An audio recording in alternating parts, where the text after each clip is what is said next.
గౌరవ ముఖ్యమంత్రి గారు నారా చంద్రబాబు నాయుడు గారు, సకల శాఖ మంత్రి గారు శ్రీ నారా లోకేష్ గారు, హోమ్ మినిస్టర్ గారు శ్రీమతి అనితా మంగళపూడి గారు, మీరు ఇవన్నీ కూడా గుర్తుపెట్టుకోవాలి.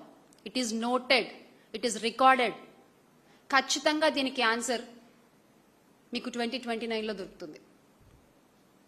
చాలా పెద్ద సౌండ్తో దొరుకుతుంది. దానికి మీరు సిద్ధంగా ఉండండి. మీ వైఖరి మార్చుకోకపోతే ఖచ్చితంగా జరిగేది అదే. ఖచ్చితంగా ఈ రోజున ప్రతి ఒక్కళ్ళు కూడా మళ్ళీ జగన్మోహన్ రెడ్డి గారు ఎప్పుడు ముఖ్యమంత్రి అవుతారని ఎదురు చూస్తున్నటువంటి పరిస్థితి.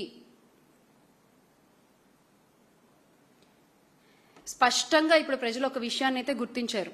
జగనన్న పేరు వినగానే, జగనన్న చేసినటువంటి సుపరిపాలన గుర్తు రాగానే వెన్నులోంచి వణుకు పుడుతున్న ఈ టీడీపీకి సరిగ్గా సమాధానం చెప్పేటువంటి సమయం కోసం ప్రజలు ఎదురు చూస్తున్నారు.